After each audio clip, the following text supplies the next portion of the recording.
Good morning. It is November the 26th. This is the Richland County Board of Commissioners. Commissioners Banks, Mears, and Vero are here. Stacy Kroll, our clerk, and Andrew Keller, our administrator.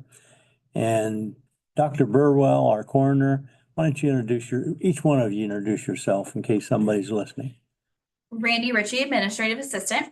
Bob Ball, Chief Investigator. Dan Burwell, Richland County Coroner. Okay, and also we have Archie McMillan from WMFD and nobody online? Nope. Okay, well, why don't you talk about your budget and let us know what's going on here? So I know you guys hate when we come in. Because we always give Oh. you what's going on the death side of our county. We're good to see. First off, no, you gotta come up to the torture chamber, the elected official and the fiscal director if this Sit is at the, table. sit at the desk. I Yes. feel like this happens every year. That's Torture chamber. alrighty. So because you guys love when we come in, we have been trying to remain budget conscious just because of the unknown of how many autopsies we do per year. So I wanted to break down kind of the amount of cases that we've done this year. We've done 367 cases this year. That includes 84 of those have been autopsied. 83 of those are deaths that we consider accidental deaths. Specifically, we've had 40 overdoses, 15 motor vehicle or motorcycle accidents, 20 falls, 8 cases that could be uncommon, that we don't see very often. That includes drownings, positional asphyxia, as we call it, but that can be suffocation in layman's terms, or inhalation of combustion products. That can be like inhaling smoke. We've had 17 suicides, 6 homicides, and I would like to include that one of those was actually from Mansfield Correctional Institution. And then we had 1 undetermined death so far this year. When it comes to our overdoses, which we are very commonly known for when it comes to our autopsies and such, our office is very fortunate to have the assistance from Montgomery County, who has a state-of-the-art toxicology lab. And then we also sometimes get assistance from Dr. Tony Tambasco at MPD. Not a doctor. Okay, Tony Tambasco. He has enough knowledge that sometimes I would think that, exactly. So we are still seeing a surge of fentanyl. I think right now we're up to how many analogs? Well, the last count was 22, and then they've got 2 more that's coming in that they're starting to track, which would be about 24, 25 before it's all. And then a couple of years ago, we came in as an update for what we're seeing. And at that time, we were seeing xylazine, which is a form of like a muscle relaxer. And that we are seeing prominently within the past year and a half in our toxicology reports. So Take that. Don't smoke it. Smoke it. Xylazine? Xylazine, That's or- just another form of analog of fentanyl. It's just a higher dose. You know, what they calculate on your toxicology system is they'll go, the analog gives like 100 times stronger than and then each analog is based on that. This xylazine, Narcan won't touch. It won't revive them. So we're seeing a lot of that in our toxicology reports within the past year and a half that we were warned about from the DEA about 2-3 years ago-ish. So Montgomery County will be, since that's our biggest line item is our non-contractual, because that's where we do a lot of our transports and our autopsies. So we are sticking with Montgomery County. They do not only our county, but 40 other counties. Our office has a great relationship with Dr. Harshberger as well as the investigators down there. The only thing that they did warn us about, they increased the autopsy amount from $17.50 to $18.50 per autopsy. Which is about average because we did compare Lucas County, Franklin County. It's all around the same. So we've stuck with them. So we continue to stick with them. Like I said, unfortunately, our office, we cannot plan for how many autopsies we're gonna do per month. So I estimated for next year that we would do approximately 10 autopsies per month. Now, we may hit that, we may be under, we may be over. Pretty significant reduction. Are you comfortable with that? Yeah, it's over 100,000. Well, I am. With the numbers that I had this year, I am very comfortable with that. Okay. So but we can always come back if it hits. Oh, is that how it works? Yes. Your budget looks light and then you come back and ask for a lot more. Is that? Well, and that's the thing. We don't know how many autopsies we're gonna do. We don't know if we're gonna get a surge around the holiday season or around the summer season. We don't know. Right, but if you have an idea of what you really think it'll be, we'd like to budget accordingly. I can confidently say approximately 10 per month. Get that in the minutes, Stacy, so back next year. Yep. We believe plus or minus 20. Oh, no, she said confidently believe. I know. The numbers that I pulled from our autopsy so far this year, I can say 10 would be And you pretty average. done 84 so far this year? Yes, Yeah. yep. By the way, say welcome to, or hello to, Carl Hunnell. Carl Hunnell, welcome to the meeting. Hi, Carl. That the cost too for Montgomery County has been very steady for Yes. years. That's the first increase we've seen in forever. And it's because they upgraded their toxicology lab, adding more forensic pathologists, adding more investigators to accommodate for the amount of counties that they do have. So, you may notice in our line items, I budgeted for Mercyhurst University. We have noticed within the past year or two that we are getting, how do I want to word that? We get some extraordinary cases that needs their anthropology, their forensic anthropology department to come over and help us remove. So that we're able, there's two phases of that. Number one is remove it properly. And two is to be able to help us in the identification process. So, I mean, we had the one up there on Third Street. He'd been up there almost 2 years. So they have the ability, the equipment, everything. Same way with our homicide. Some of our homicide, we've had to do that. They have the GPS technology, everything they need for the court, for the prosecutors to be able to go and test it. And it's a phenomenal program. Where is Mercyhurst? Erie, Pennsylvania. Dr. Dirtmont, Dennis Dirtmont is the director of the forensic anthropology school there.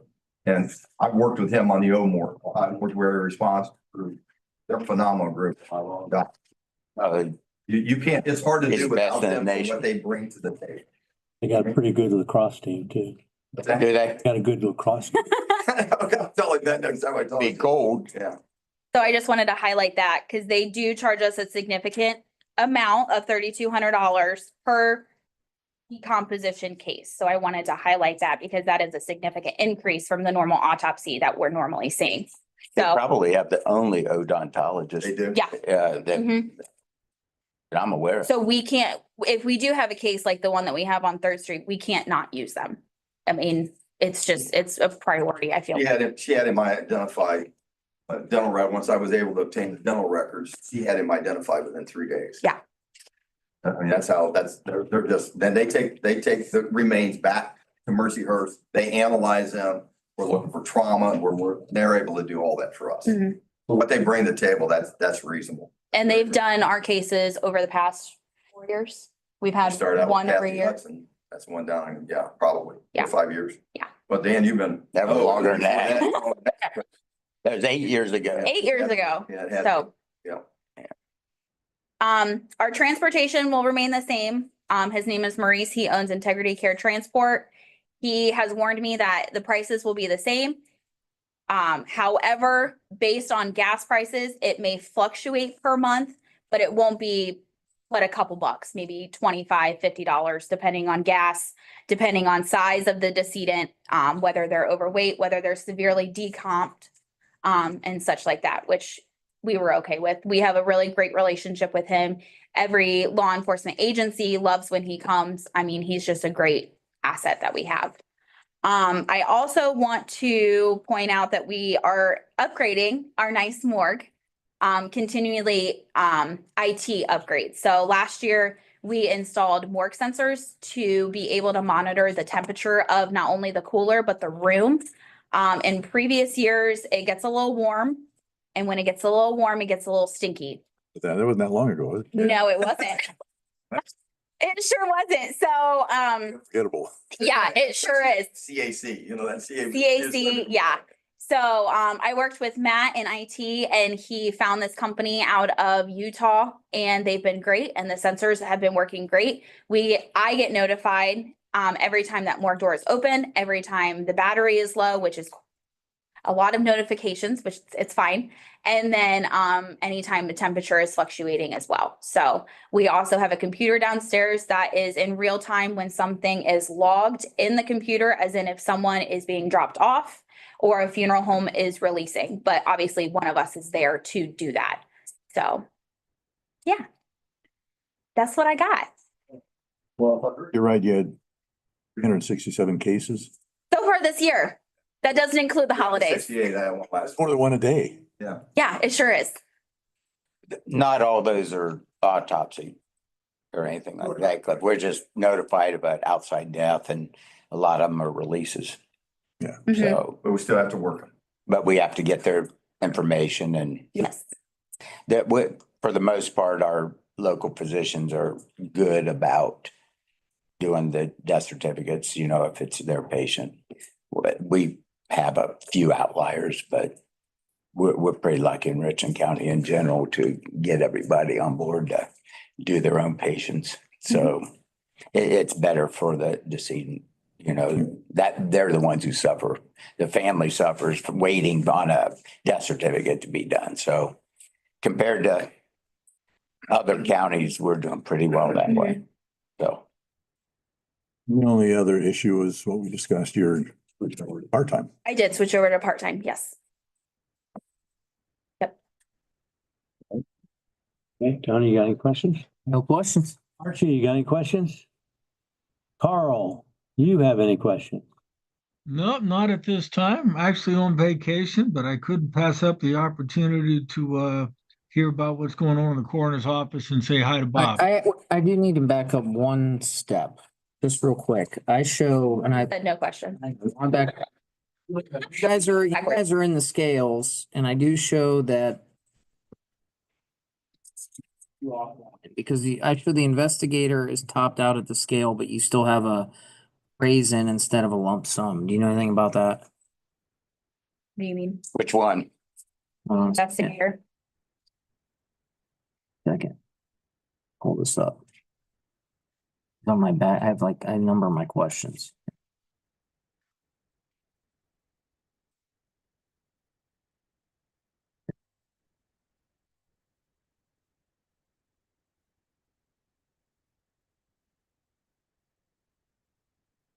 Hours for pay. So I show, Found a story. yeah, I show Tom is at the top end of his scale, so that should be a lump sum as opposed to a per hour increase. I show that they're at the red line. He's at the red line in the scales. Do anything about it? I was told I had leeway that was not really appropriate, Tony, for whatever reason. Back when I discussed that with our Jenny, yeah. She said I had leeway to bump that up, so I'm not sure. Well, So let's do this. So she probably meant if we feel, and we're seeing this since we're still working with the scales for the Yeah. first time. Yeah, We don't feel the point factor is appropriate related. That's certainly a discussion with Jenny. Is that what you mean? right. So then, okay, let me get with Jenny and I'll have her work with you, Doc, on point factoring that position again to make sure that that's properly rated before we make any final decisions. Okay. Okay. Yeah, thanks. You got it. Okay, Thank you. thank you. Got it. Thank you. Thanks for coming in. Okay. Yeah. Coffee. Have a good day, Carl. Thanks, guys. Appreciate you. Okay, it's 9:44. Let's do some other. So can we certify the record of proceedings for November 21st? So moved. Second. Commissioner Banks, I will abstain. I was not here. That's online. Commissioner Vero, Yes. Yes. And we approve the requisitions. So moved. Second. Banks, Yes, well, Vero, Yes. Premier. Yes. We approve the month-end appropriations and transfers. So moved. Second. Commissioner Banks, Yes. Commissioner Vero. Yes. Okay, can we approve the Health Works contract on-site health screenings? Second. Commissioner Banks, Yes. Commissioner Vero, Yes. Commissioner Mears. Yes. We authorize two quotes from Corson Fire. Skipped over one, hang on. Authorize adult court services to purchase 2 vehicles. So moved. Second. Commissioner Banks, Yes. Commissioner Vero, Commissioner Mears. Yes. And then can we approve 2 quotes from Corson Fire and Security for work at the jail? $1,900.82 and at Peoples for $1,244.80. So moved. Second. Commissioner Banks, Yes. Commissioner Vero, Yes. Commissioner Mears.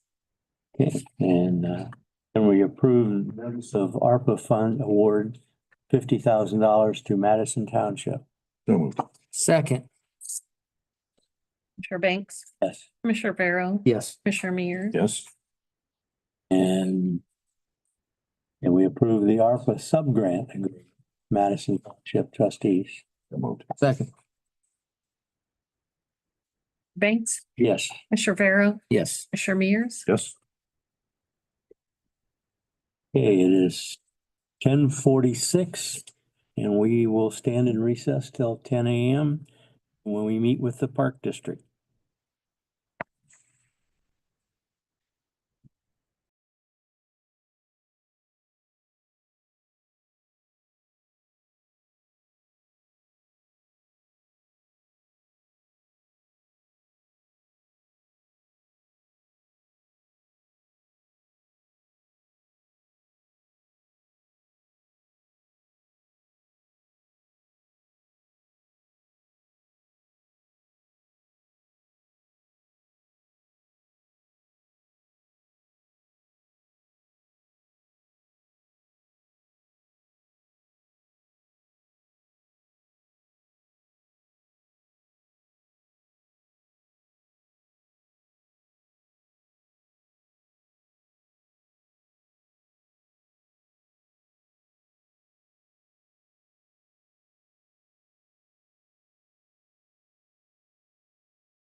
Okay, good morning again. It's 10 a.m. when we are back in session.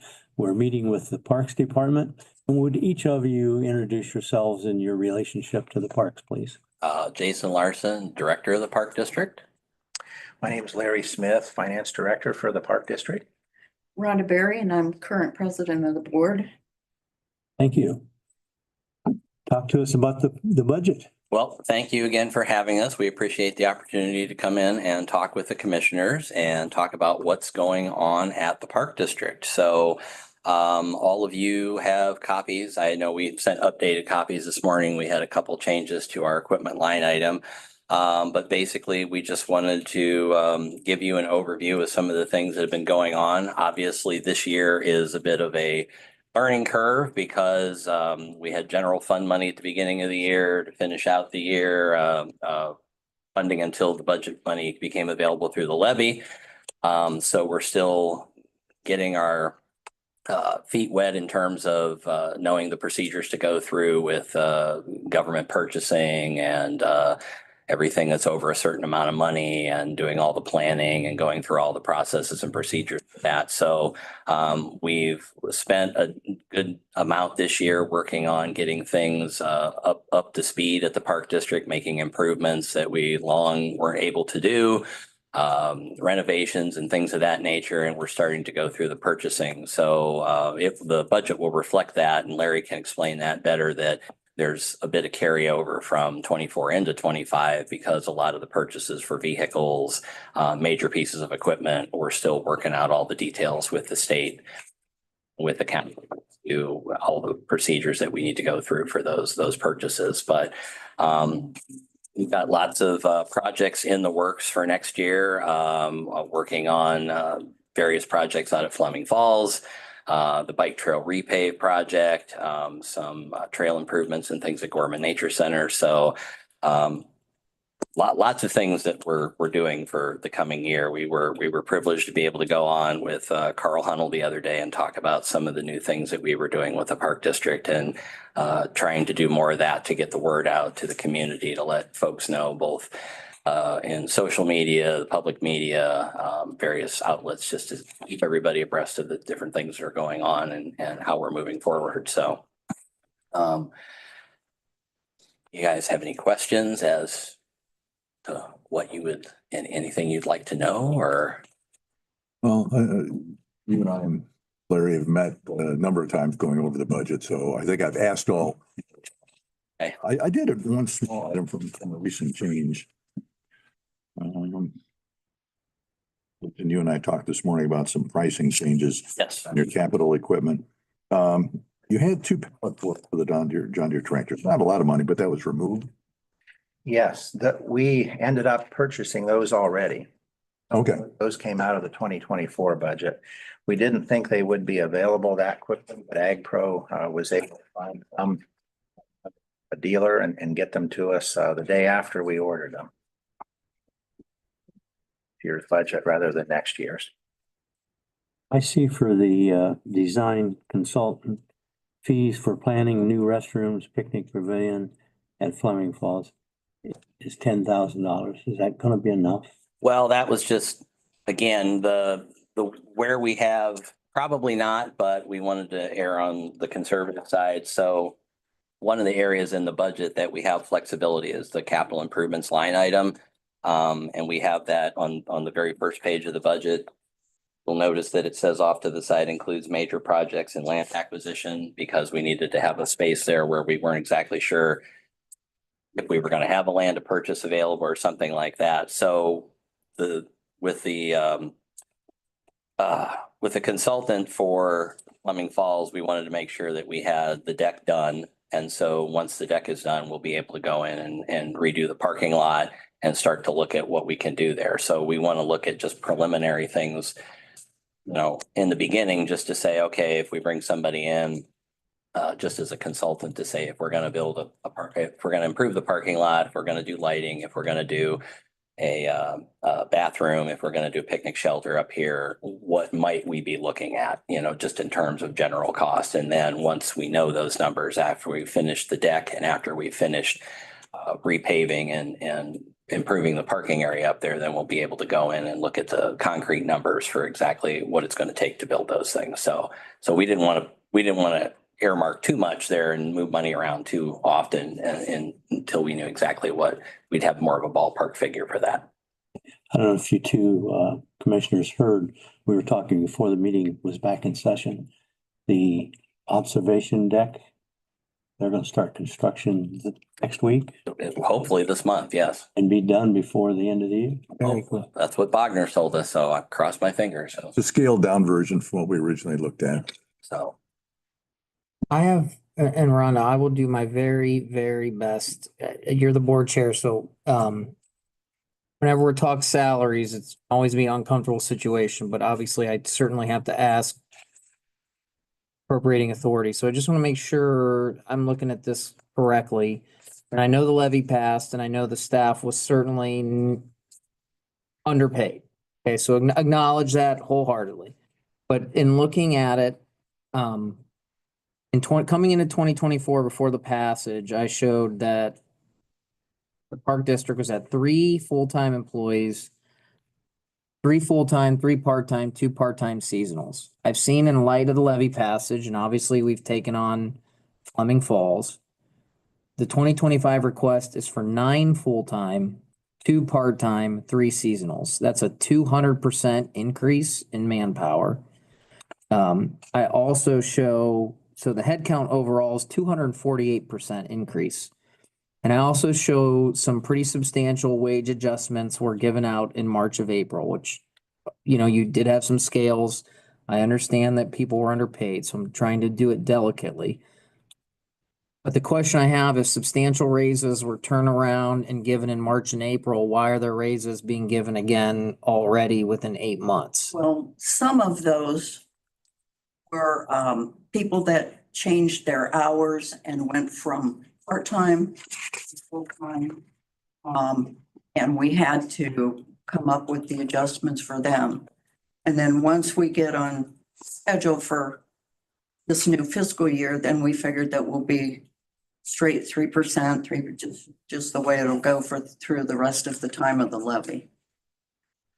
Okay. and the general thought for simplicity was that for Larry was with the finances was that if we went from April to April, the rest of our budget would go from January to January. And we were just trying to align everything so that when the budget comes due and we start working on the new year fiscally in January, that every year from now, it'll just happen in So January. just a couple things. Generally, when pretty substantial raises are given, there is a skip through a term because those raises were pretty substantially given. I'm not saying, again, I understand you guys are board ran.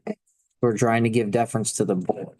But there was something that was said that's a little concerning, and I think it's the government mentality of, well, you just get 3% raises every year. And we found out when we took office, that's how there were salaries that got out of scale because the thinking was, well, so-and-so has been here for however many years and they've gotten raises every year, so their salary would be high. That isn't necessarily the proper way of compensating people, that there may come times where someone at a position may top out at his or her scale. So has the board given any thought to that? You said, hey, well, they'll just get 3% from here on out. Right. It's a little concerning from a commissioner's perspective. Actually, it is concerning because we have found that there are some positions after we implemented scales of several 100% outside of scale. And so I'm just curious as to the thought process there. Well, I know that we did figure that if there is a topping out, then that is the point where we stay. But I didn't realize that some of those were like that. Some of the, And obviously, if you folks say every year, and we look at that as well to say, well, we're recommending 3% raises for cost of living if that's appropriate. So Right. that's going to be looked at every year. It's not just going to be, I guess, the properly way to say that is it's not going to be an automatic. It's just going to be looked at every year by the board to make it. So the board did feel that even though there were pretty substantial raises given out in March and April, that everyone should be given raises again in January. yes. Okay. So to emphasize the intent wasn't, these were not intended as merit increases. Or Right. raises. It's the Right. cost of living. So the intent was just. Larry, those drastically exceeded cost of living increases though, the ones that were given in March or April. And I'm not, this is why it is a very difficult part of the job. My cost of living that we had appropriated was 3% for 2025. Raises that were given out in April certainly exceeded 3%. So I wouldn't consider those cost of living adjustments, right? No, the April of 2024 pay increases were to bring the positions up to par with what similar positions are paid around the state, similar size. Right, and I saw your scale. So again, I'm not, as you can tell, I'm not going, well, I think those are egregious, or I'm just, these are questions I had in going over the budget. So I want to make sure I'm not making a statement on anyone's value or worth. It's just, these are dollars and cents questions I have to ask as the appropriating authority, right? Granted, your board ran and there's not a legal disagreement there, who ultimately has a say, but I'm just asking on the record, so I have notes when I go over all the budgets to say, okay, here's what I see. I keep manpower headcounts. And so the board does feel that we needed to increase headcount by 248%. I believe that it's going to be, in the long run, the best interest. I mean, I already see the way the park board or the district is running with these new people, and I really felt that it was a good idea when I see what all these people are doing right now already. I It's have, been such a long, Oh, I mean, listen, not the park district folks are great. I mean, Jason's awesome. I'm just asking from a dollars and cents. So Yep. I'm just saying, listen, and I think. when the public passes a levy, Mhm. right? We are mindful, we are and not everyone does it, but there are a few that may look at it and go, wait a minute, we passed a levy and the board turned around and gave substantial increases. So this way now we have it on the record as the understanding of why things were done. I think it's important. I agree that I was concerned when I looked at this, and I still am to a degree. But I know how underpaid. you are. Right. That's why we didn't. Terribly underpaid. So I'm glad that you were able to take care of that. But also with the number of people you've added, we've added a lot since we've been here. There's been a lot added to your job with Fleming Falls, with what you're doing down in off the bike trail there with Oxbow, whatever that's going to be. So you not only started with it too low, but also the number of people, because you've added so much more. And you know, I don't know how many acres Fleming Falls is. I thought That's almost 200. It's not a statement on the justification of it. I just wanted, I guess it is in the sense that if anyone were to listen, it's now understood if they listen to the minutes. So please. Yep. And you've got other parcels that are in the works as well. Yep. Right. And the hope is, and every year when we come in here for my board and for you folks and the media and everybody as well, we want to be able to produce a report that shows that now that we have the additional staff, now that we have the leverage of the levy funding, that hopefully over the course of 10 years, spending $16 million on the park district, at going to realize that number being hopefully northwards of 30 or 40 million, because of me having the leverage now. More people are able to come to us and say, well, I want to donate my piece of land to you. I feel you can take care of it. We can get more Clean Ohio grants. The bike trail repave is going to be $1.5 million investment to the park district. The Trimble Road extension, the Oxbow Woods. So all of that, you know, is input to the park district in the long run, to make life better here and to make property values better and attract people to the area. So the hope is in the long run that $16 million over 10 years is going to multiply itself 2, 3, 4 times, justifying what we're going to be able to bring in, and using that money, whether it's a grant match or whether it's the ability to be able to take care of that land now. So when is the bike trail being paved? the repave is now officially going to happen in fiscal year 27, which sounds scary, but it's actually 26. So regional planning moved it into fiscal 27, which is still actually summer of 26. We have the final person for the design. KEM is going to be doing the design. Unfortunately, that design process, even as simple as it is with ODOT being involved, takes better part of a year to get everything through.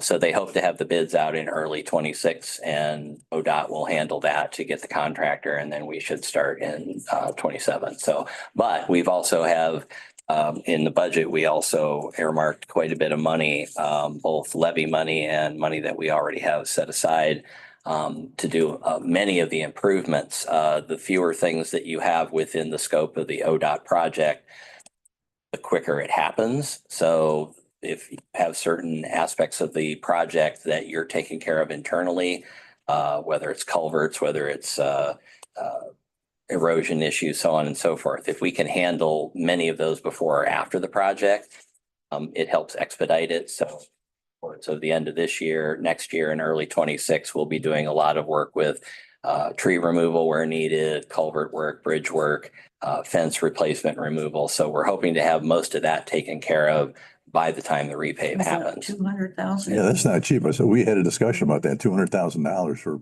Right. prep work. Why that estimate ended up being so high is just based on some work we've already had Purdy Construction do restoring washouts along the trail. Some of the worst places, the restoration work they needed to do over just a 50-yard section cost $7,000, $8,000, $10,000.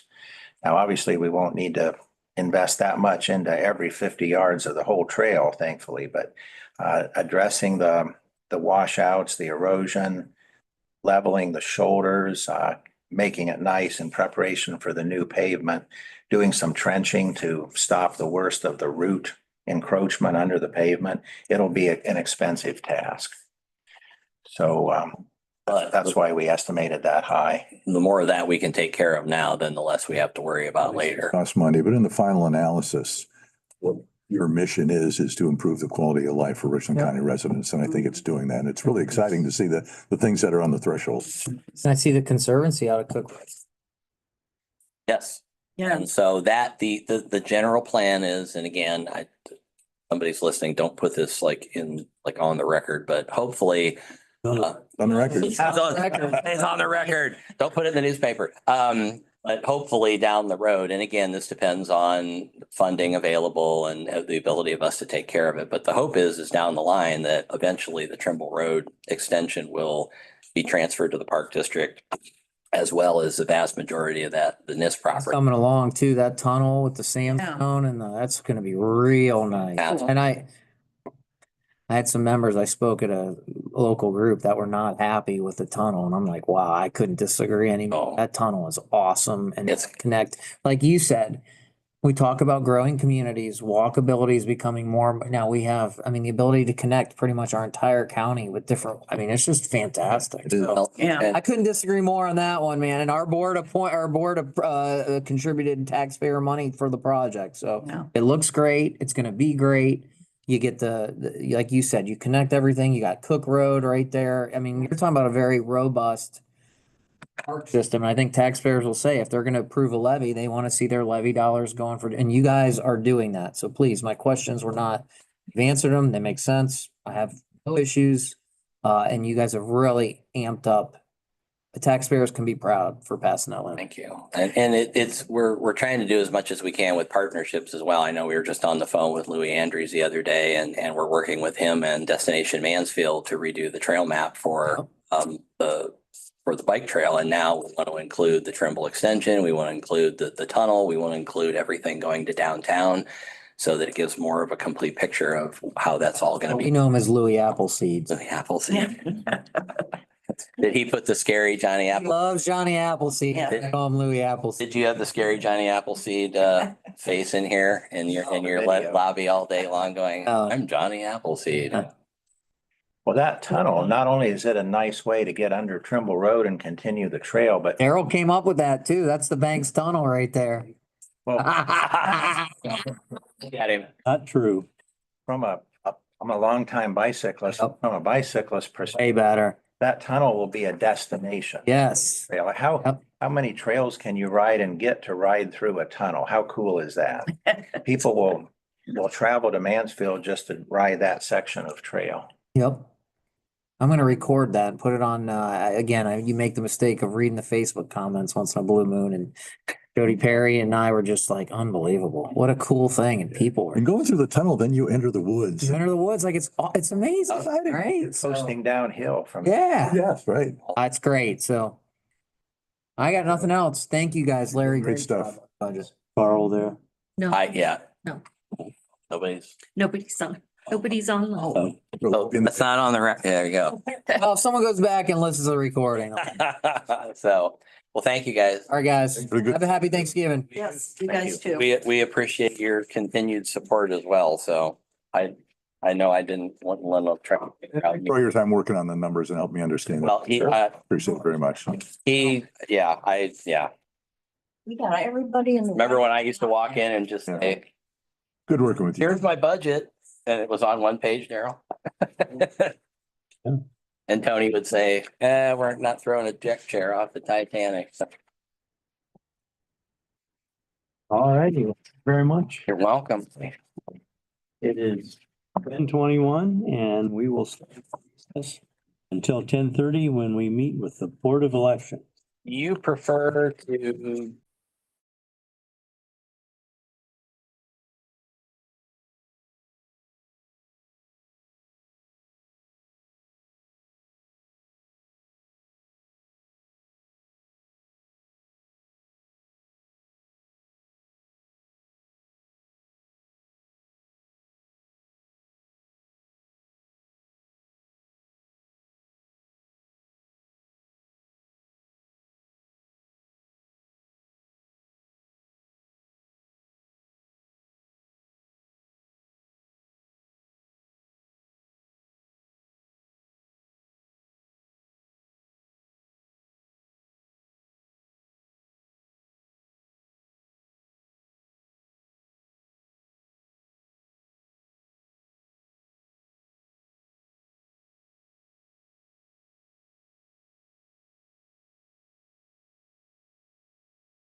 9 o'clock in Vegas.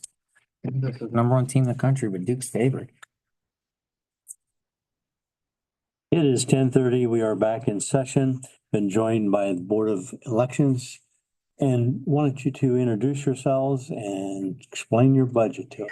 All right, well, I'm Matt Fifgeld, the director. And I'm Jane Zimmerman, Deputy Director. So we'll start on the general fund. So the salaries is a little lower than last year, or than this year, I should say. And that's obviously, hopefully, we don't need as many poll workers or help for early voting. Obviously, this year we had quite the turnout for early vote, the highest number I think we've ever had for people that's come and voted in person anyway. We had a little over 23,000. So that's the reason that that line item's a little lower than 2024. As far as the rest of them, they are very similar to what they were in 2024. You can see the overall for 2025 is about 37,000 less than what it was in 2024. So there was no new additions really in the general fund at all. And as far as the non-general fund, again, it's a little lower than what it was in 2024. Probably won't need as much equipment and supplies. That leads me to my first question, Mr. Finfigel.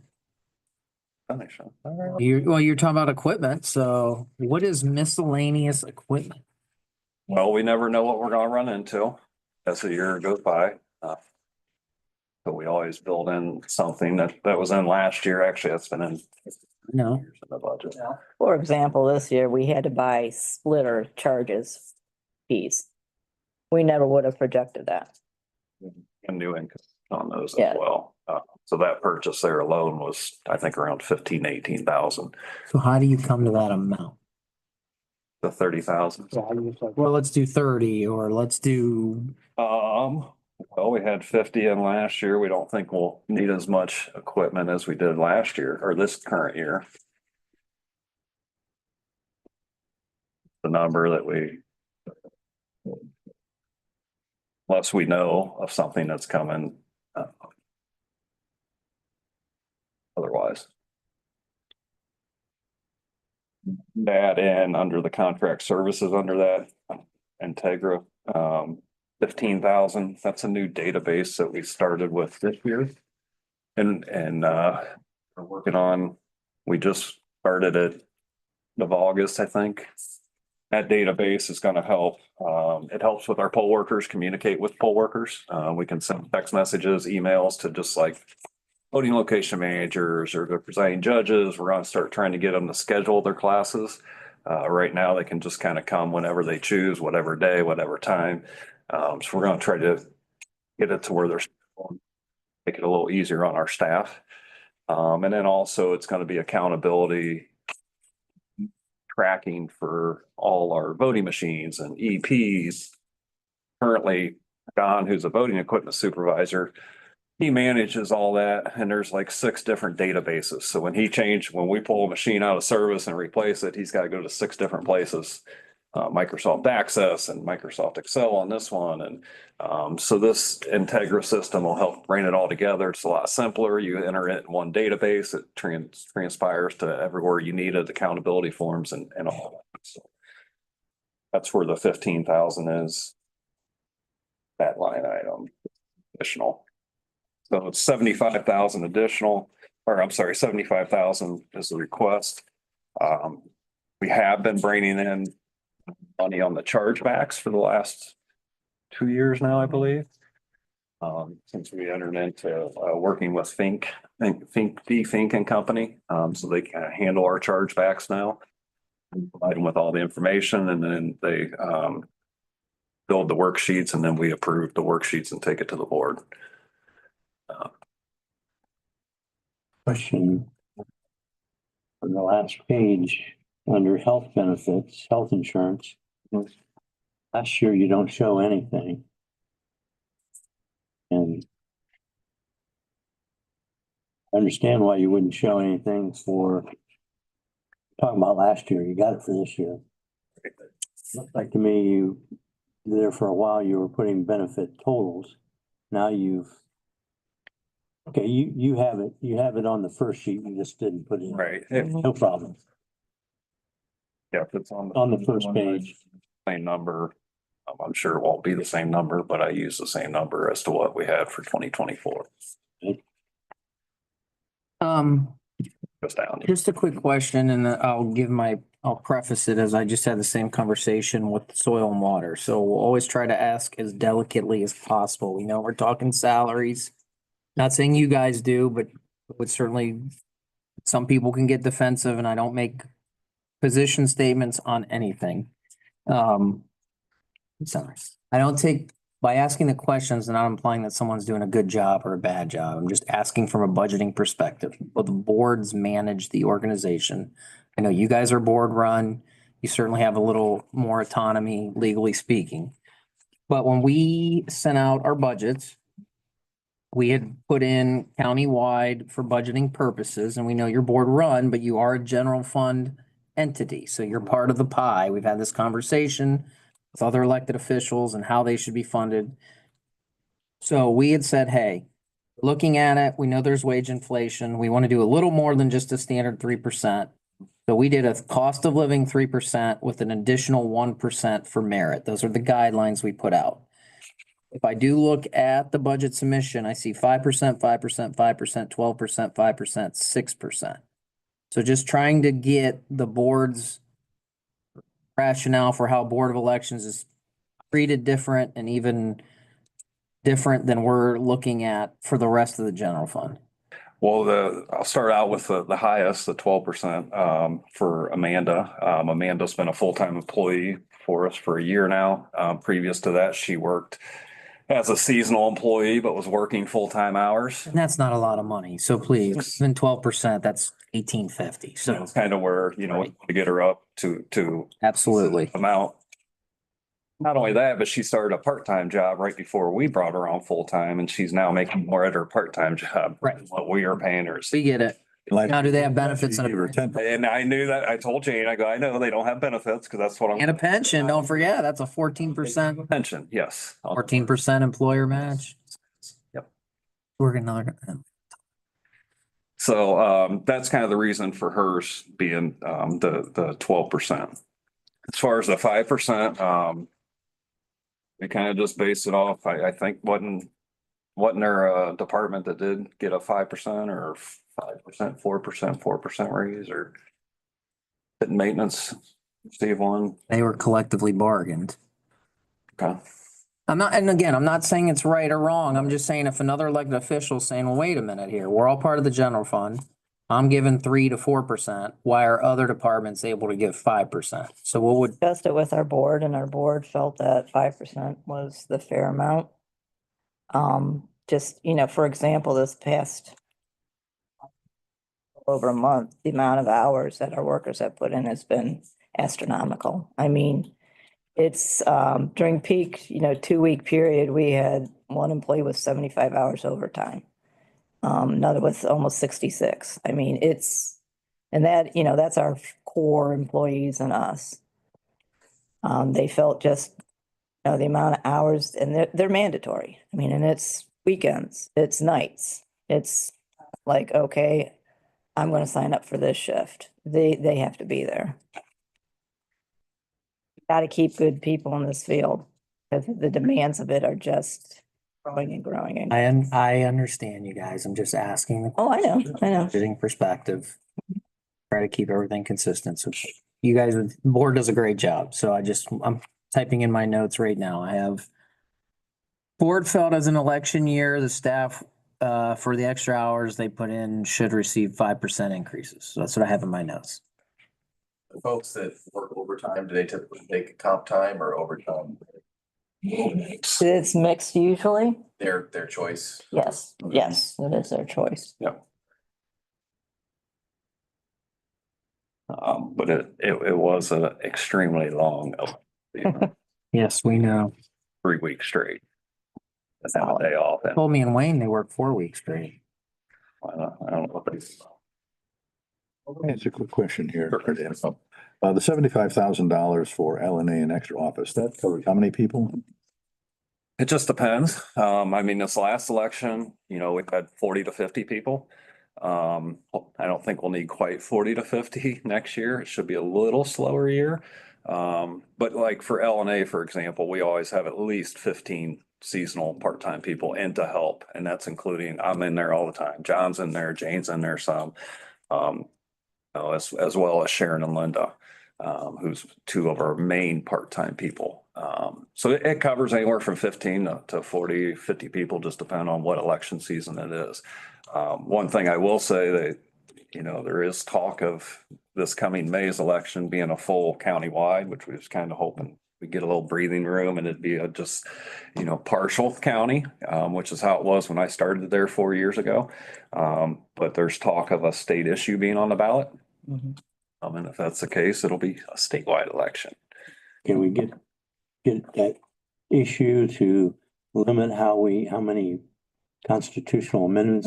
Well, I don't know about Could say, look how much that would. I wish that they would look at My position on constitutional amendments, man, I vote them all no. We have way too big of a constitution. I wish that they would hold it off and put it on in November. It would make a lot more sense. It'd save a lot of money for every county. I would like to see maybe some bipartisan communication on both sides coming together and talking about changing the threshold for the constitutional amendment.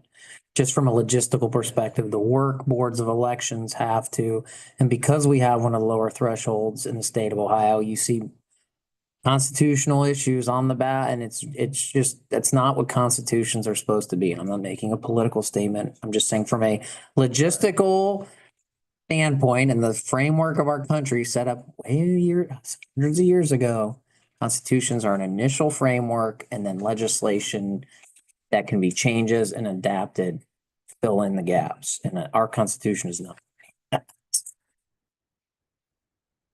Be nice for everyone. Disagree. I don't have any other questions. I got nothing. You guys are great to work with. Awesome. We have good communication. Yep. You guys do a lot of things like schedule.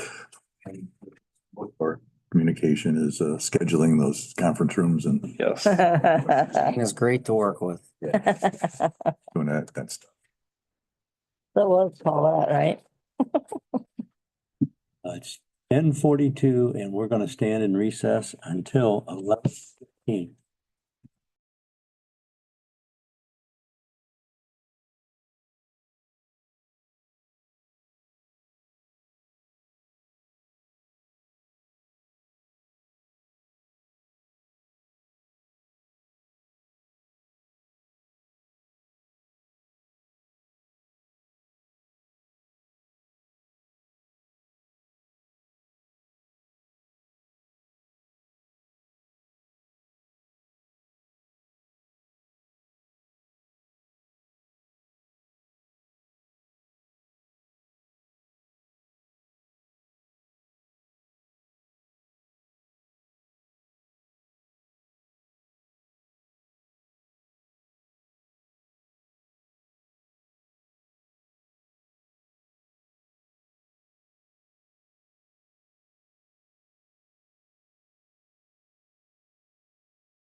Good morning. It's 11:15. We are back in session and we have with us the soil and water, and we want to hear about your budget. Looked at this report, which is fantastic. A lot of good information there, but please tell us about your budget. Oh yeah, Matt Christian with Director of Soil and Water. We're hoping kind of a couple things in our office that are happening now that we want to kind of see in the future are when I came on, I started in May, replaced Erica, and we had 7 staff total. And prior to, we had a employee resign, and then we had hired 2 technicians to handle his duties, which were the stormwater. And then we had 2 technicians that were already with us that wanted to step more into the agricultural world.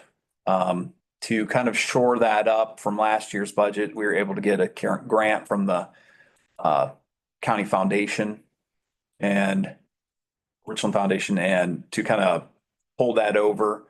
We don't have that grant this year. We want to kind of get back into having more of an ag presence. That's something we haven't had, I think, probably since when I worked there before. I did mostly agricultural work. I had to switch when we had the big budget crunch and the recession in 07, 08. But since then, we really haven't had much of an ag program. This year, our budget pretty much is asking the same as what we had the year before, with wanting to keep everything kind of the same and hoping. What I'd like to do in the future is ask for a little bit more to get another technician on to bolster that agricultural program. And the reason we think that's important, not having that out there and being out in the field while I was not with Soil and Water, and just seeing the amount of tillage that's going on that didn't really used to happen. We're seeing a lot more erosion. I think the awareness that we're out there and we help with these, we have programs we can get them access to, needs to get better to kind of address the current state of agriculture out in the county. We still have a lot of agriculture. We have a lot of waste or animal facilities going in that we need to reach out and talk to people about maintaining or managing their manure, managing their livestock mortality, things like that. And a lot of this would be with the Amish Mennonite community. And I just found out this week, we're going to be losing one of our technicians, one of the 2 that we're going to be doing the agricultural work. Evan is taking another job in Mount Vernon. So he lives in Mount Vernon. So it's for him, he's getting a little more pay. It's a 10-minute commute versus 45. So When's that gonna happen? his last on the books day would be in January 3rd, I think. So what I'm looking to do next year is we're not going to backfill that position as of now, kind of keep the budget we have so I can keep everybody on, keep Jordan. Evan Stern is gone. Correct. You're looking at 6 full-time Yes. right now for 2024. Because I track manpower, so I want to make sure. But you want to hire another Replacement. In the future, I kind of want to see how this year goes. That's why I really wasn't, I didn't know that was going to happen. I was kind of wondering how it was going to shake out with those 2. I was suspecting one of them we might have to let go, just depending on how. Can I jump in here?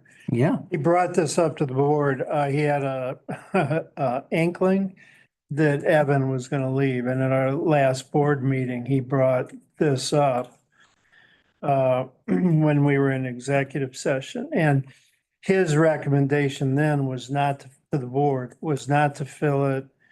And Evan's recommendation? no, Matt's. Okay. And I supported that because I think Matt could use more time trying to understand where the greatest needs are. And I think Matt has the chance of improving the ag relationship than we've ever had. So I thought it was a great idea not to fill it quickly, to let Matt figure out how he's going to get the ag piece up and running better. And the FFA or the Farm Bureau wants that. Fred and Bryant, Fred who passed away was on our board. He mentioned that in our strategic planning process. And Brian Alt supports it. So Matt, I think, has the best place, the best opportunity to assess the needs of than any of us. I assume that Matt Wallace is the main one in the farm now or not? Yeah, he's handling a lot of, he's also handling the floodplain program. Farmland preservation's one he handles, and he does do some agricultural work. But with his other duties, that's where I'd like to have somebody on board that's even more ag focused and can get, I was explaining to Greg that I used to crank out plans for grassed waterways and manure storage. And that was just something that when the budgets were really tight in 07, 08, that we kind of had to give up. And then really hasn't been to that level. We have not built it back to that level since.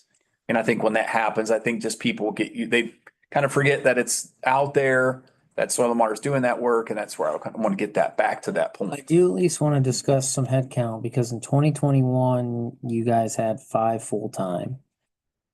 Evan was paid out of the H2O grant, or Stormwater Tech was paid out of the H2O grant that brought it up to 6 full-time. And then last year, it looks like we approved 1 additional headcount, an agricultural outreach position as well. So we went from 5 in 21 to 7 in just 3 years. I'm trying to make sure I understand the headcount pieces right. Is the agricultural outreach position no longer there? Probably won't be, and I'm not sure if they were referring to Evan or Jordan. I think it was Jordan, right? But Yeah, so Jordan. as a district technician, but Yes. he had ag outreach. Mhm. So is Jordan not doing ag outreach? It won't be as much because he's gonna take over the duties of Evan, which was a lot of H2 Ohio focus. So his outreach he'll still try to be some outreach. So I'm hoping with Jordan and the time he'll have some spare time to keep working on ag outreach, but it won't be as much as I had hoped. About the H2O grant, do you still get that? I should have ended at the end of last year. As of, yeah, we still do. It's, I think they just approved another round of, like another 2-year contract. So it did get approved?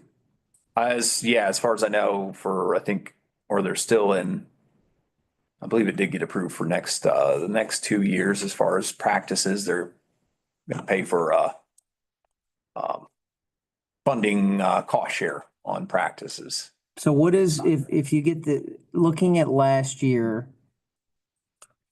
there was an $18,000 request from the general fund for this agricultural outreach position. The rest was funded by the H2O grant. You have the breakdown for that for 2025? No, I don't think I have. When do you think you can get that for us, Matt? Pretty quick. You're just looking for what we would get from the H2 Ohio grant. Right. Mhm. Yeah, that wouldn't take long. I could talk to our accountant and see what comes in from that. We're gonna need that answer, obviously, for budgeting perspective. Okay, I'm gonna put a note there. Do want to add that Matt and the board were not real happy with the results of our first go with the ag. And we really view what's going on now as an opportunity to get it right. Yeah. What is the state match reimbursement rate for, it obviously vacillates. 2023 was 92, last year was 86. What do you guys show for next year? They're saying it's 80%. So they reduced it even more? Yeah. So yeah, it's planned to be 80% for this coming year. And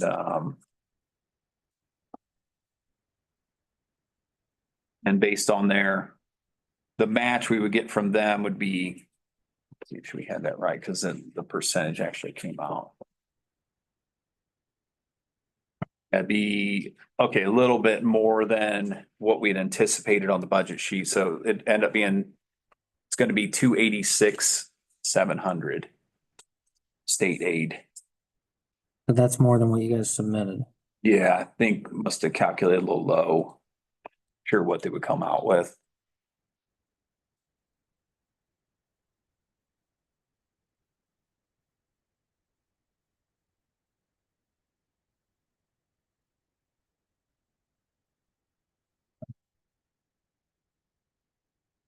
Great, tell Mark and Marilyn to get that match back up. Back up again. When I call her.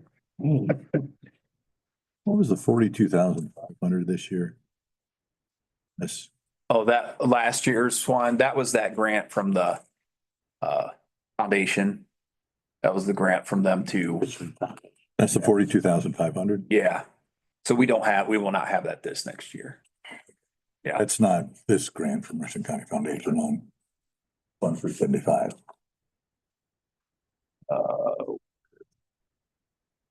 For the interns, Oh, that's a separate. yeah. There's an intern one. Yeah, that's smaller. Yeah, separate. We've had a couple grants from them, yeah, just for interns. Okay. So you have 14,700 for an accounting firm. Mm-hmm. This is not a cost really that other departments or either other elected offices bear, particularly for a pretty small budget. I mean, you're looking at a grand scheme of things about 700,000. So what exactly does the accounting firm do? Because we have an auditing department, we have a treasurer, so we generally don't appropriate dollars for an accounting expense. You know, obviously auditing is one thing. If there's, the land bank will contract with a local CPA to perform the mandatory function of the state audit that isn't covered. But what does the accounting firm do exactly? Yeah, no, monthly reconciles all of our accounts, and then helping us with our audits. I know that's something in the past that we used to have somebody on staff, but the time the board felt that we wanted us like a certified accountant to actually. So who was the person on staff that did that? It was a long time ago. It would have been Bonnie Thomas was like administrative assistant secretary. And it was overwhelming for her to handle it. That's why the reason we ended up going with Kilgore and Herring to do it for us. Is there any opportunity to maybe bring that in-house and give someone who may understand the financial system a little more money for those responsibilities? I don't know for the cost. I mean, bringing someone on to do it, I don't know if we'd be, if it'd be better. I mean, for that price, I feel like everything we get out of them is pretty worth the money, I feel. Okay. It was a little higher. Some of it might have been a little higher the last year because, well, there was a short time there where Kevin was doing payroll for us. And then that was a couple until I was able to take those over and do them myself. So I submit the payroll for the district now and pay ins and all that kind of stuff. That involves reconciling Beehive to Munis? Yeah, that's part of that, the timesheet side. Yeah. Because I would go through and double check that everything balances match. But yeah, then he would handle our vendor issuing checks, vendor submitting vendor requests and all that stuff too. He handles that for us as well. Where would we, if we? Okay, we're gonna definitely need that answer in the H2O grant if I'm looking at it on the budget side.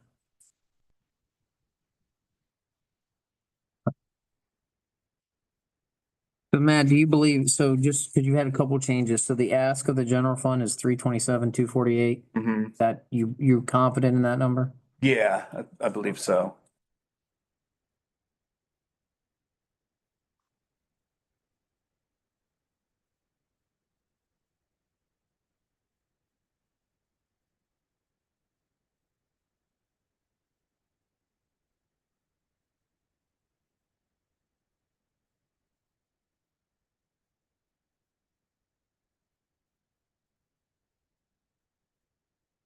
I don't have any more questions.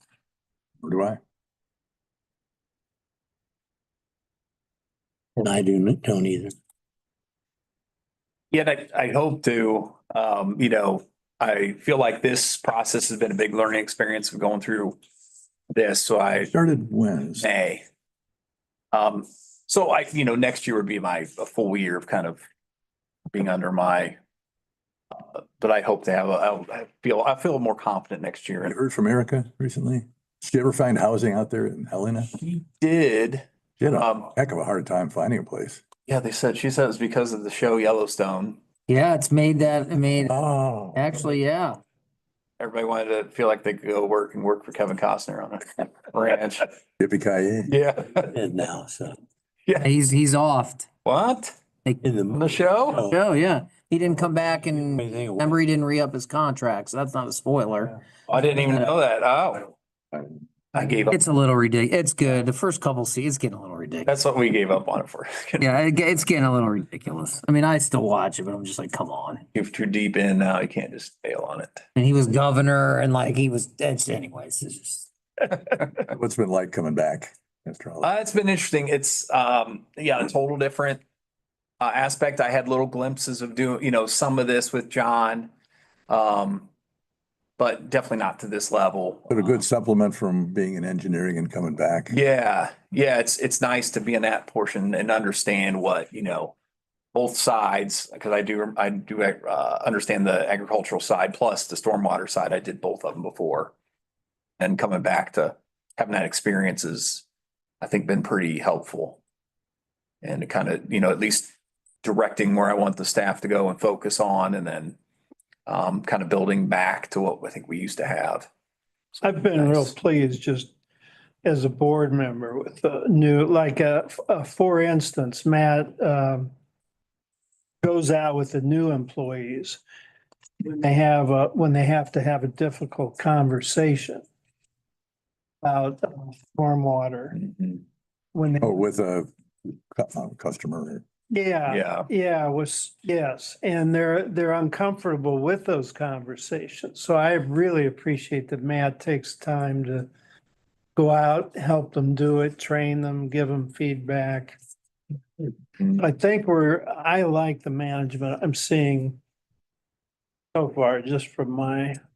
Good to hear. Thank you for saying. And he met, I volunteered with Erica to do the first strategic plan a few years ago. You were a part of, I think, Cliff, and Matt and the staff and I have looked at it again. So I really liked the way he looked at that, wanted to change certain things, but so I think we have pretty good foundation for moving forward. His contacts in the county are awesome. Yeah. I think it was a good idea to wait till next year, or wait to hire anybody else on that and find out what you really need. And Yeah. I think that was that way of doing it. Yeah. Good staff. Yeah, it's a good group. Yeah, I hate to lose Evan, but I've seen, Matt in practice dealing with, and I'm impressed with. Oh, good. Yeah, very frank, Yeah. we have some frank people, some more diplomatic people. like it is. He and I didn't get along. Oh, no? At first. You gotta speak Wallace. That's how I look at it. I mean, I love him. When you first start, you're like. Yeah, I had reservations too when I first worked with him, yeah. Yeah. That's the way I was. Yeah. Really? Yeah, I think it's, we've got, and I think, we're in a pretty good understanding, two of us now, because we did work with each other for a time. So. We'll see how all that changes. What are you trying to say there, Matt? Yeah, that changes with the upcoming ditch petition, huh? Yeah, that's, I'm curious to see how that works out. And that may change things too. I don't know if I know we'll throw our hat in the ring or I don't know if we were assumed if it does happen to be kind of the maintenance authority or helping do that. So much of the rules have changed since the first one was filed. Uh-huh. Have to see how that. So if that's the case, Matt might be our person to do a lot of that since he's pretty intimately familiar with walking that channel, taking drone videos of it. A licensed drone flyer, right? Yeah. Yeah, well, yeah, after tomorrow, I think he's taking it tomorrow, so, yep. And drone by the prison walls without getting, Get shot down. yeah, getting shot down. Yeah. Yeah, when they, years ago, when they flew over and dropped stuff down to, Yes. and that ended up, I forget which TV show, but they said, well, they mentioned it. Well, in Hansfield, Ohio, they, dropped off that, and I thought, well, that made the news. The way to be. Okay, well, thank you very much for coming in. Yeah, thank you. Appreciate it. If anybody goes to Kingwood, take a look at the Hall of Trees. But kind of an interesting, Yeah, that's right. You had a nice one last year, I remember. I don't know. I don't think I saw it last year. Maybe I did, but I forgot. There's so many there. There are a lot. How do you remember one after? I don't think we said, I think at the board meeting, there's no underwear on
It's 11:45. We are back in session. We've been joined by Mansfield at its best.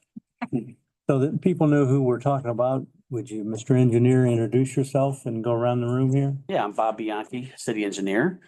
This is Louis Andrus, Public Works Director, and we have the mayor, Jody Perry, here with us. Okay. So explain what you would like and what you would do with it if we agree. Yeah, sure thing. Well, thank you, first of all, for having us today. And this project, as you know, has been a long time coming.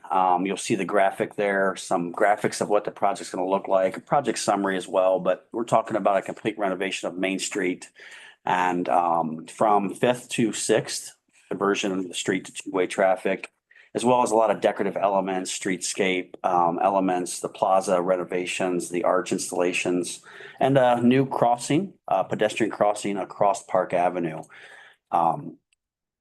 To make the park feel like one, albeit it is two, right? But we want to try to make it feel like it's one park with pedestrian movement. So we opened bids and we received 3 competitive bids. The low bid, however, was higher than the estimate. So our engineer's estimate was 15.7 million. The low bid by Kokosi Construction came in at $17,751,811.69. So consequently, we acted quickly internally to find some additional funds in the city that we can put towards the project. And you'll see that the city share, not including the ARPA, because council did allocate ARPA funds of 200,000, but the city share went to 5.7 million, just over. So we're here to ask if commissioners would be willing to close the gap. You'll see that we are $448,646.93 away from fully funding the project. I did ask ODOT if we could cut from the project, cut items out and say bid project without the arches. And that is not in compliance with federal regulations. We would be required to rebid the project. And at that point, that's very concerning when you have a low bid, qualified contractor. You don't know if they'll come back to the table because they've shown their cards and invest the money to bid again. So we're trying to build the project as is. So appreciate your consideration. What is the official ask, Bobby? We're asking for the $450,000 from the commissioners to close the gap. So Andrew, if we were to do this, what's the mechanism to do it? Well, we, by law, can't contribute directly to the city of Mansfield, but because we have an existing jail services contract with the city of Mansfield, we are permitted to grant a waiver on what the county commissioners would be owed pursuant to the jail services contract in the amount of $450,000, which would then free up resources for the city to apply for that project. I feel like we need to get a little more out of that jail contract. You said by I think it's up for renewal in a couple years. Well, if you grant this waiver, you're getting less. That's how that works. I'm for it. We got to do this. You guys have put in a lot of effort. This will be great for our community. I'm one. I'm enthusiastically in favor of it. It's the county seat. It's got the potential of being a show place. I wouldn't change a thing from what I've seen, how it's been proposed. So I'm very much in favor. Absolutely. I'm not too excited about one-way streets going to two-way. Do we get saying how the lights go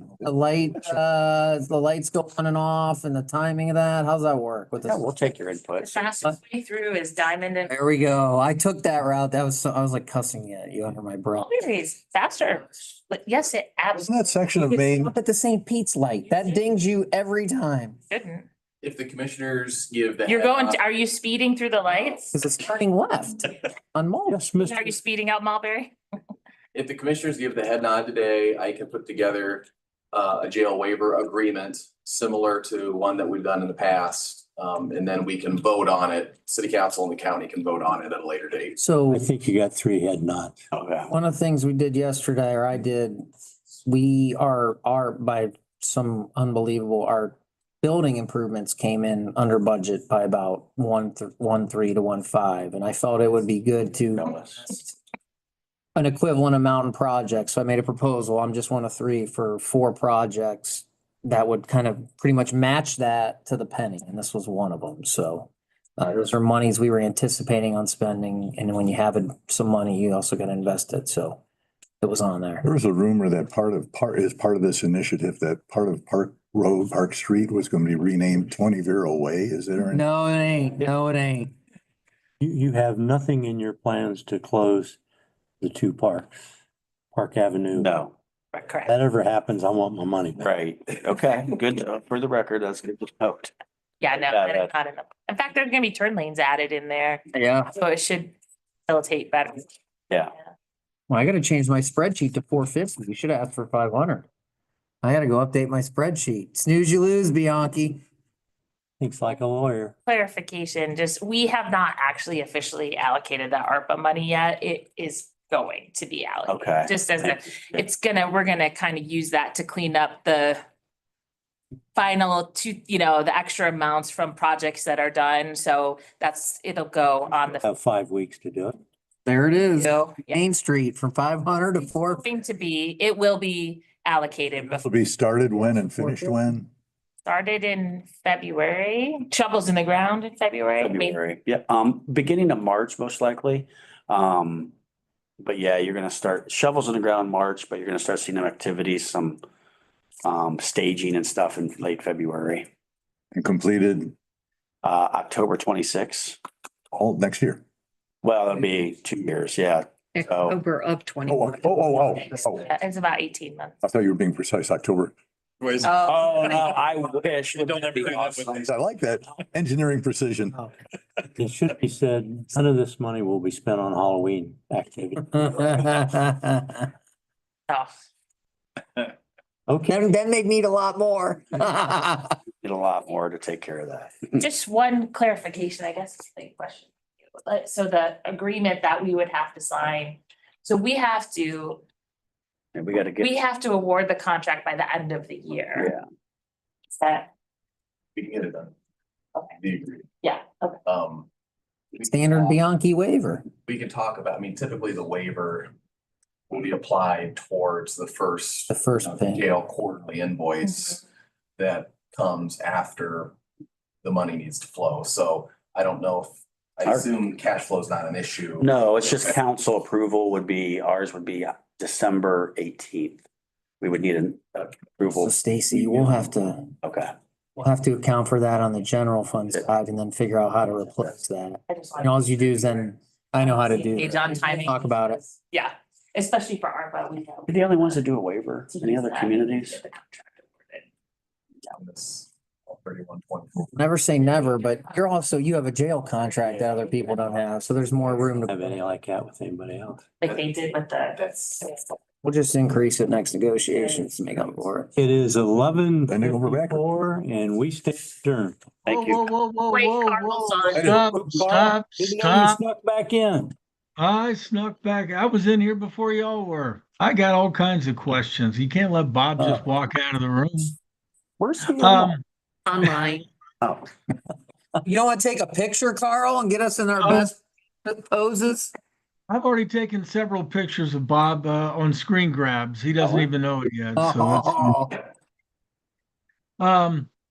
Bob, this was the last time I wrote about this was when you were going out to bid and the total price was 17 million. That was 15.6 for construction and 1.4 for inspection. So Kokosen wants 17.7 just for construction. that's correct. So that's a little over $2 million more. What was the biggest difference between the estimate and what they actually bid? The water line work and the sewer work was the largest cost increase from the bid to the estimate. Okay. And will the inspection cost still remain the same 1.4 or does that go up corresponding? It'll go up. It does. It's usually 9 to 10% of the construction. So we anticipate it being 1.6. But those negotiations will happen next week So with roughly, I our mean, selected firm. so roughly at this point, if you added those two together, it's now 19.3. Yes, I'll forward you the new, I Okay, have a handout here. I'll forward it to you. okay, appreciate that. I think, how much had the city put in previously in terms of ARPA? Was that 200,000 or is that 200,000 in addition that you're wanting to do? There's no ARPA in it currently Okay, in this and you're project, so going, this would be additional. and you're gonna ask council for that on the 18th? Yes. We may have an additional meeting to clean up all the ARPA change that we have, but we'll see if we can get it by the 18th. Yeah. And this basically, if I understand, because the last time I think you guys did a jail services contract waiver, it was for the stuff that's going on with the bike trail. Is this a similar type thing, Andrew, where you simply don't bill? Or is it 450,000 from the jump, or do you prorate it and say we'll only collect a percentage over a time, or how does that work? It'll be modeled similarly to last time, Carl. And of course, that agreement ended up being superseded by an ARPA grant. But yes, initially we were going to use this strategy for the bike trail connector. So similar model. How much does the city normally pay annually for jail services? It's 6 figures, so this will more than 7 figures. Oh, it's 7 figures. It's not enough, Carl. 6 figures. Carl, it ain't enough. Well, I think I know of somebody who negotiates on behalf of the county, so you guys will have to figure that mess out going forward. Is it still KEM that's going to do the inspections, Bob? No, we have selected Structure Point. Structure Point? Yes. Where are they from? They have offices all over. This team will be coming from Columbus. And you're using them, is it because KEM basically helped design all of this, so you wanted to get a different inspector, or it's just a different bid? Using federal funds, you're precluded to use the same consultant for design and inspection. So we cannot use KEM. Yep. What were the other bids? You said you had 3. Kokosin was 17.7. What were the other 2? We had one from Shelley and Sands and one from Complete General. I can get you the bid. Actually, it's on our website. If you go to our engineer website, look up recent bids. Okay. It's 20 million and then 22 million and change. Yeah. So we're very thankful of our cozy. Yeah. I just want to note, Carl, Yeah. I mean, the whole water main is being replaced on Main Street. So this is, 90 to 100-year-old pipe in different areas. It's not the same issue as there are in other, it's not necessarily the size, but it's old. And the last thing that we want to do is put this beautiful new streetscape in and then have to keep digging it up for water main breaks. So, I mean, while there is an increase here, I want the public to understand what that money is being used for. It's a big replacement project of that part. Very good. That's basically what I needed. As I said earlier in the meeting, I am on vacation, but I heard about this today and I said, well, I got to stop in and hear about this. Dedicated. I'm just bored. Thanks, guys. Have a good rest of your vacation. And it's 11:59 and now we stand adjourned. Happy Thanksgiving all. I didn't realize, Carl.